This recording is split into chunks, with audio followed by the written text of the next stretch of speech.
Bismillahirrahmanirrahim. Assalamualaikum warahmatullahi wabarakatuh. Alhamdulillahirabbil alamin wassalatu wassalamu ala Rasulillah wa ala alihi wa sahbihi wa man walah amma ba'du. Masih dengan khairun nasihin, khairun nasihin. Majelis sebaik-baiknya penasihat, yaitu Al-Qur'anul Karim gitu. Dan kita masih pada surat Abasa. Sebelumnya sudah kita sebut tentang sebab turunnya surat ini apa, kisahnya Abdullah bin Umi Maktum dengan Rasul sallallahu alaihi wasallam. Abdullah ingin meminta ilmu kepada Rasul sallallahu alaihi wasallam, tapi saat itu Rasul sedang mendakwahi kan membesarnya tokoh Quraisy. Nah, sekarang kita masuk pada kemarin ayat yang ke-17. Sekarang kita ayat setelahnya itu 18. Sebelumnya Allah Subhanahu wa taala berfirman ayat 17, "Qutilal insanu ma akfara." Kutila itu artinya bukan harfiahnya dibunuh, gitu. Tapi bukan dibunuh artinya. Artinya adalah terlaknatlah manusia ini. Kenapa? Betapa banyak sekali kekufurannya, gitu. Merugilah manusia ini, gitu. Betapa banyak sekali sih kekufurannya. Atau pertanyaannya yang kedua, tafsirannya bukan begitu. Yang kedua adalah merugilah manusia ini. Apa sih yang membuat mereka masih kufur kepada Allah Subhanahu wa taala? Jadi artinya manusia itu memang hukum asalnya dia banyak melakukan kesalahan gitu. Banyak melakukan dosa gitu. Padahal Allah Subhanahu wa taala sudah banyak menjelaskan itu. Makanya Rasul sallallahu alaihi wasallam bersabda gini, "Kullu bani Adam khata." Semua bani Adam mah banyak melakukan dosa. Khata. Kalimat Rasul tuh khata, artinya banyak melakukan dosa. Manusia mah gitu. Tapi sambungan hadisnya apa? Wa khairul khata'in at-tawwabun. Dan sebaik-baiknya orang-orang yang melakukan dosa itu mereka yang senantiasa taubat kepada Allah Subhanahu wa taala, taubat lagi, taubat lagi, taubat lagi. Nah, lanjut kisah yang iblis itu saat Allah usir dia. Kenapa iblis diusir dari surga? Pertama, dia sombong, karena sombongannya. Gitu. Kemudian malah menentang Allah Subhanahu wa taala saat Allah bilang, "Udah engkau saya keluarkan dari surga ini ke dunia." Diusir sama Allah Subhanahu wa taala. Nah, saat Allah murka seperti itu, bukannya iblis itu malah minta maaf, bertaubat sama Allah Subhanahu wa taala, tapi justru malah menambah pembangkangannya. Jadi artinya kalau ada anak, ada orang kita omelin, kita tegur, kita nasihati, malah membangkang, tah turunan nasaha gitu.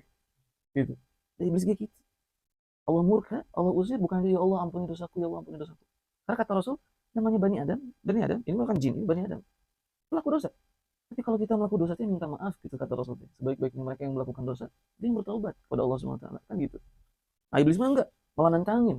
Subhanallah. Iblis bilang kepada Allah Subhanahu wa taala, "Boleh saya diusir dari surga." Gitu. Tapi saya minta satu syarat. Apa itu? Qala anzirni ila yaumi yub'atsun. Dalam Al-Qur'an surat Al-A'raf. Aku minta agar usiaku itu dihidupkan sampai hari kiamat. Dan Allah jawab, "Qala innaka minal munzirin." Ya, saya kasih kata Allah Subhanahu wa taala. Usiamu itu sampai hari kiamat. Cuma iblis doang katanya. Iblis satu jin. Yang lainnya enggak seperti itu, cuma iblis. Yang Allah kasih usia panjang sampai ke kiamat. Kemudian setelah itu iblis bilang apa? Iblis bilang, "Bi'izzatika," dengan kemuliaanmu ya Allah, bersumpah. Subhanallah, iblis. Iblis aja masih bersumpah dan mengakui Allah begitu kan. Manusia hari ini, iblis saja pemimpin mereka itu masih mengakui Allah SWT. Iblis berkata, "Demi kemuliaanmu ya Allah, bersumpah, aku akan goda la ughwiyannahum ajma'in. Aku akan buat mereka sesat semuanya. Kecuali sedikit. Illa ibadaka minhumul mukhlasin." Kecuali segelintiran hamba-hambamu yang telah engkau buat mereka orang-orang yang ikhlas, beribadah ikhlas, hidup ikhlas, kena musibah ikhlas, kena ujian ini ikhlas, dapat semuanya ikhlas, ikhlas ya Allah, ikhlas, ikhlas. Inna salati wa nusuki wa mahyaya wa mati lillahi rabbil alamin. Sungguhnya sembelihanku, ibadah-ibadahku, salat-salatku, hidupku dan matiku ya Rabb untukmu. Dapat ini alhamdulillah, dapat itu alhamdulillah, ikhlas. Ya Rabb ikhlas. Ya Rabb ikhlas. Semua kita diambil ya Rabb ikhlas. Maka di tema ini ada yang luar biasa. Salah seorang wanita, berarti sahabat. Ayahnya wafat dalam peperangan. Anaknya wafat dalam peperangan. Kakaknya, saudaranya wafat di salah satu peperangan. Saat berita itu datang ke kota Nabi, sang ibu-ibu ini datang berita gitu. Bagaimana keadaan kaum muslimin? Bagaimana keadaan kaum muslimin? Bagaimana keadaan kaum muslimin? Ibunda Aisyah berkata, kaum muslimin Allah berikan kemenangan melawan musuhnya ini. Musuh Islam. Kemudian ibu itu bilang, lantas bagaimana dengan suamiku, putraku, dan ayahku, dan saudaraku?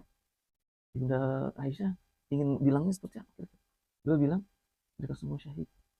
Kemudian ibu itu malah bilangnya apa? Lantas bagaimana Rasulullah SAW? Ibunda Aisyah, Rasulullah alhamdulillah selamat. Dan kata ibu itu, alhamdulillah.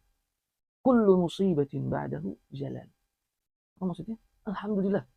Segala musibah yang terjadi selama itu tidak menimpa Rasulullah, semua itu ringan. Ayahnya wafat, anaknya wafat, suaminya wafat, saudaranya wafat. Tapi saat dia lihat bagaimana keadaan Rasulullah, Rasulullah baik-baik saja. Alhamdulillah. Semua musibah, musibah keluarga Allah, semuanya ringan. Selama Rasul masih ada itu.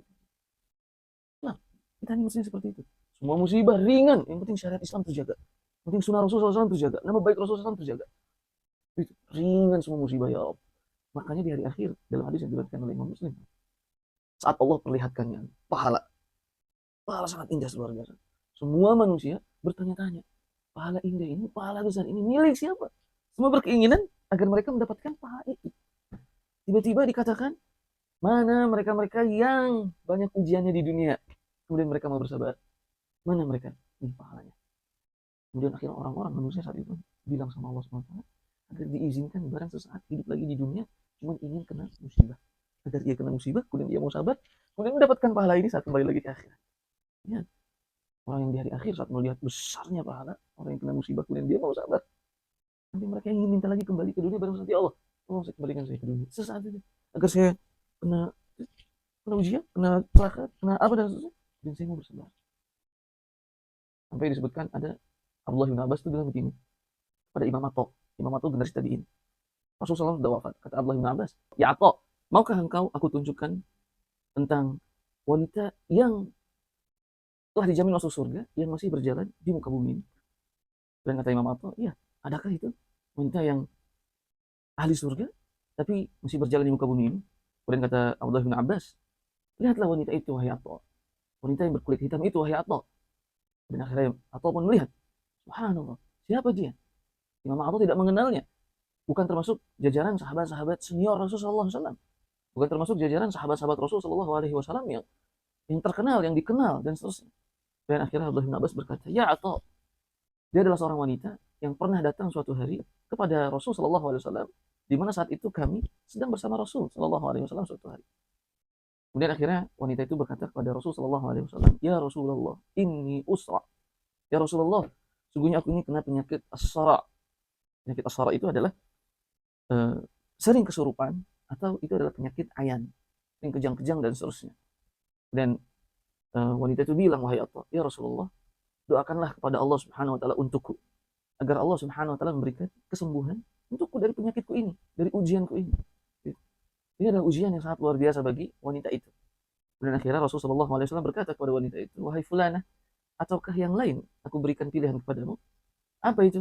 Yang pertama, bisa saja, kata Rasulullah SAW, aku akan berdoa kepada Allah untuk memberikan kesembuhan kepadamu sekarang. Kemudian Allah akan memberikan kesembuhanmu sekarang. Itu pilihan yang pertama. Pilihan yang kedua adalah, engkau sabar di musibah ini, di penyakitmu ini, engkau sabar.